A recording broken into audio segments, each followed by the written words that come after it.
பொன்னேரி அருகே வீட்டு வாசலில் நிறுத்தி வைத்திருந்த இருசக்கர வாகனம் திருடு போனது குறித்து போலீசார் விசாரணை மேற்கொண்டு வருகின்றனர். திருவள்ளூர் மாவட்டம் பொன்னேரி அடுத்த திருவேங்கடபுரம் தசரத நகரில் வசித்து வருபவர் மூதாட்டி சரஸ்வதி. இந்த நிலையில் இவர் வீட்டை பூட்டிக் கொண்டு அருகில் உள்ள மகன் வீட்டில் தங்கியுள்ளார். அப்போது நள்ளிரவு இவரது வீட்டில் வித்தியாசமான சத்தம் கேட்டதால் அருகில் இருந்தவர்கள் கூச்சலிட்டுள்ளனர். அப்போது மர்ம நபர்கள் இருவர் தப்பிச் சென்றுள்ளனர். இதுகுறித்து தகவல் அறிந்த மூதாட்டி சரஸ்வதி வீட்டிற்கு திரும்பி வந்து பார்த்தபோது இரும்பு கேட்டின் பூட்டு உடைக்கப்பட்டு கடப்பாறையை கொண்டு வீட்டின் கதவை உடைக்க முயன்றுள்ளது தெரியவந்தது.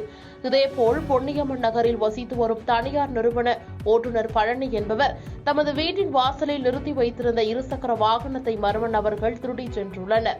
இதுகுறித்து பொன்னேரி போலீசார் அருகில் உள்ள கண்காணிப்பு கேமராவில் பதிவான காட்சிகளை கொண்டு விசாரணை நடத்தி வருகின்றனர். இதில் மர்ம நபர்கள் இருவர் நள்ளிரவு நோட்டமிட்டு கொள்ளையடிக்கும் காட்சிகள் கண்காணிப்பு கேமராவில் பதிவாகியுள்ளது.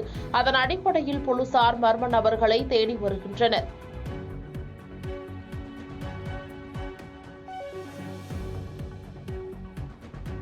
பாதகம் செய்பவரை கண்டால் நாம் பயங்கொள்ளலாகாது பாப்பா. மோதி மிதித்து விடு பாப்பா, அவர் முகத்தில் உமிழ்ந்து விடு பாப்பா. அண்மை செய்திகளை உடனுக்குடன் தெரிந்து கொள்ள இணைந்திருங்கள் இயம்நாடு.